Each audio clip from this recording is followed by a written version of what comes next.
सेवानिवृत्त पोलीस कर्मचारी सेवाभावी सामाजिक संस्था सांगली जिल्हा यांच्या द्वितीय वर्धापन दिनानिमित्त स्नेह मेळावा पोलीस मुख्यालयातल्या कृष्णा मॅरेज हॉलमध्ये पार पडला। या मेळाव्याला सांगली शहर उपविभागीय पोलीस अधिकारी अण्णासाहेब जाधव, होम डीवायएसपी अरविंद बोडके, मिरज शहर उपविभागीय पोलीस अधिकारी प्रणिल गिल्डा, शिखर संस्था पुणेचे उपाध्यक्ष मुकुंद डायमा आदी मान्यवर उपस्थित होते। स्वागत आणि प्रास्ताविक करताना संघटनेचे सांगली जिल्हाध्यक्ष राजू सरवदे म्हणाले, 30 जून रोजी सेवानिवृत्त झालेले पोलीस अधिकारी कर्मचारी 1 जुलै वेतनवाढीसाठी 32 जण कोर्टात गेले होते। त्यांना संघटनेच्या माध्यमातून वेतनवाढीचा लाभ मिळवून देण्यात आला असल्याचं सांगून ते म्हणाले, फॅमिली पेन्शन नंतर त्यांच्या कुटुंबातल्या अपंग मुलगा किंवा मुलगी, अविवाहित मुलगा किंवा मुलगी यांना पेन्शनचा लाभ मिळवून दिलाय। गेल्या वर्षी सेवानिवृत्त पोलीस कर्मचाऱ्यांच्या कुटुंबियांसाठी आरोग्य तपासणी घेण्यात आली होती।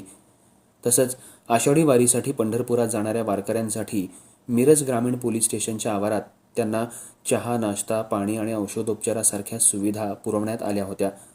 सेवानिवृत्त पोलीस अधिकारी आणि कर्मचारी यांना सेवानिवृत्तीनंतर त्यांच्यासह कुटुंबियांना मोफत वैद्यकीय सुविधा मिळवून देण्यासंबंधी संघटनेचा पाठपुरावा सुरू असल्याचं त्यांनी सांगितलं।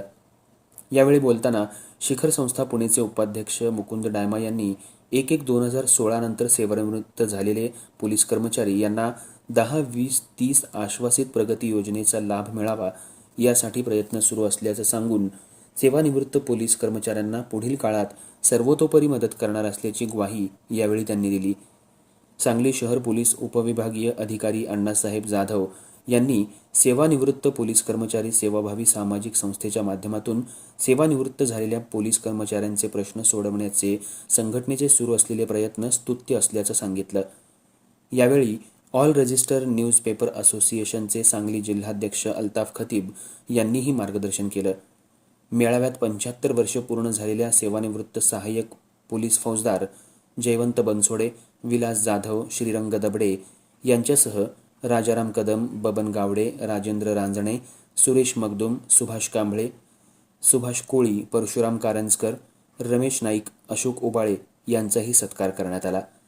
कार्यक्रमाच्या सुरुवातीला निधन पावलेल्यांना श्रद्धांजली वाहण्यात आली।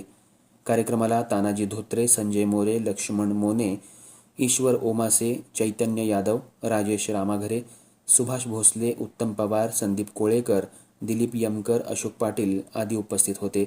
सूत्रसंचालन बाळासाहेब माळी यांनी केलं, तर आभार संघटनेचे शहाजी जाधव यांनी मानले।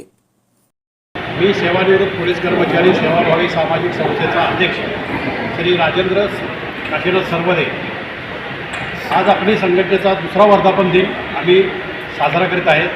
त्याच निमित्ताने आम्ही आमच्या इथे मीटिंग पण आयोजित केलेली आहे। आज आमच्याकडे जवळ 300 सभासद आज पावसाच्या अभावामुळे वरगावातले सभासद हजर राहू शकले नाही, परंतु कमीत कमी 300 लोक आलेले आहेत आणि त्यामुळं आमचा कार्यक्रम हा भरगच्च कार्यक्रम झालेला आहे। त्यामध्ये आम्ही जे मुद्दे ठेवलेले आहेत ते मुद्द्यामध्ये प्रथम क्रमांक आमचा एक आहे मेडिकल मुद्दा।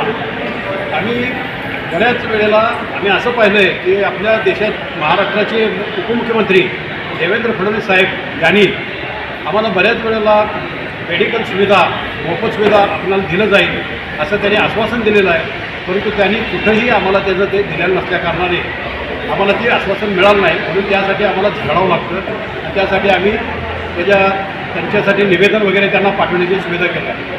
आम्ही मेडिकल सुविधा मागतो म्हणजे याचा अर्थ काय की बाकीच्या संस्थेला नाही आहे आणि आम्हीच का मागतो, तर त्याचं कारण असं आहे की आम्ही देखील पोलीस खात्यामध्ये संरक्षण हीच म्हणून नोकरी करत असतो। आमचे सर्व सभासद, आमचे जे पोलीस असतात ते पूर्ण देशाचं संरक्षण करणे, आतील सरकारी मालमत्तेचं संरक्षण करणे, जनतेचं संरक्षण करणे, हे असं कामं करत असतो आम्ही पूर्ण देशामध्ये। आज कुठलीही दंगा घडो, काही घडो, आम्ही तिथं हजर असतो। मग जसं बॉन्ड्रीवर जसं आपल्या सैनिकांना जसं त्यांना सुविधा मिळते की बाबा रिटायर झाल्यानंतर त्यांना मेडिकल सुविधा मिळते, ती सुविधा आम्हालाही मिळावं, आम्ही पण तेच करतो, त्यांनी पण तेच करतात, तर ही सुविधा मिळावी म्हणून आम्ही त्यांना वारंवार त्यांच्याशी पत्रव्यवहार करत आहे। तर असंच जर आमची ही त्यांनी क्लिप बघितली तर त्यांनी कृपा करून आमच्या पोलीस ह्याच्यावर आम्हाला मेडिकल सुविधा, मोफत सुविधा द्यावी ही त्यांना आम्ही विनंती करतो। तसंच दुसरा मुद्दा आहे पोलीस भरतीचा आहे। पोलिसांच्या मुलांना आमच्याकडे 5% वगैरे आरक्षण देतो म्हणतात आणि काय होतं की आमच्या मुलं ही पोलीस खात्यामध्ये ज्या वेळेला नोकरीसाठी आम्ही रिटायर होतो त्यावेळेला आमची मुलं 32 वर्षाची होतात, 28, 32 अशा वयाची मुलं होतात.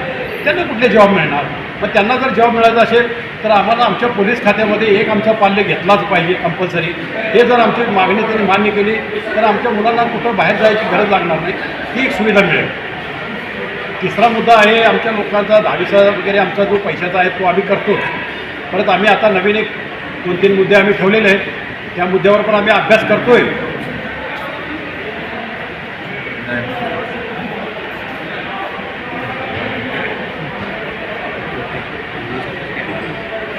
तुम्ही काय